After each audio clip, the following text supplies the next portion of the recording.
When he finally opened his eyes, he brought his hands to his face, still sweaty from the distressing night he had. He headed to the bathroom and, upon looking in the mirror, was taken aback by his pale and haggard appearance. His once dazzling blue eyes had lost their spark that used to drive women crazy and now seemed darker. He couldn't even enjoy the bacon and eggs he always prepared for breakfast, as they tasted like nothing.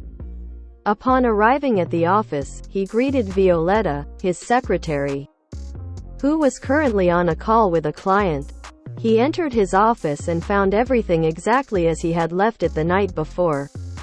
He sat at his desk, and despite the discomfort he felt, he began to read the report about the lucrative account the agency had got, of which he had been a partner for over 5 years.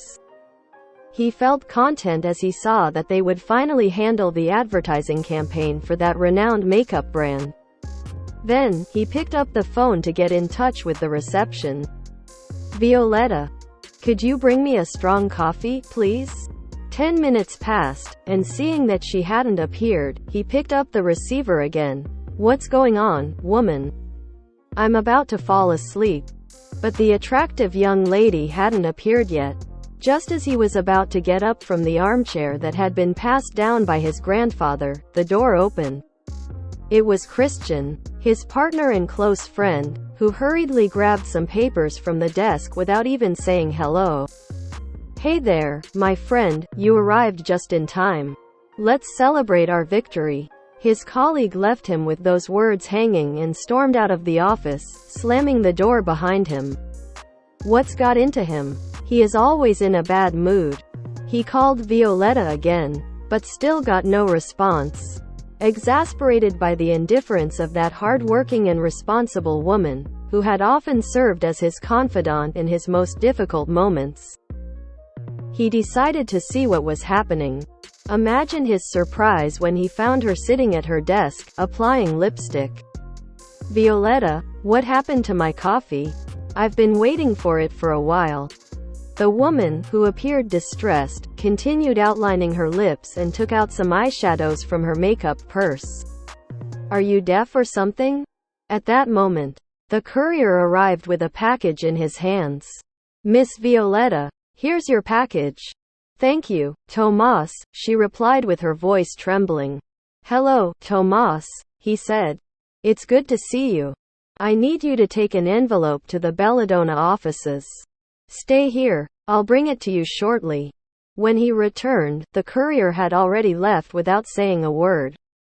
Asdrubal couldn't take it any longer and exploded in anger as he saw that nobody was paying attention to him. "Am I invisible or something? What's wrong with everyone today? Violetta, just because we are friends and I sometimes confide in you doesn't give you the right to ignore me like that. Remember that above all, I am your boss and I can fire you whenever I want." At that moment, the phone rang. Magenta Advertising, "Good morning. How are you, Mr. Mondragon?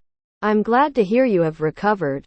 "Mr. Asdrubal? Oh, haven't you heard? Well, a tragedy has happened. Mr. Asdrubal has passed away." Asdrubal's laughter prevented him from participating in that absurd conversation. When she finally finished, he turned to his assistant. "Violetta, are you crazy?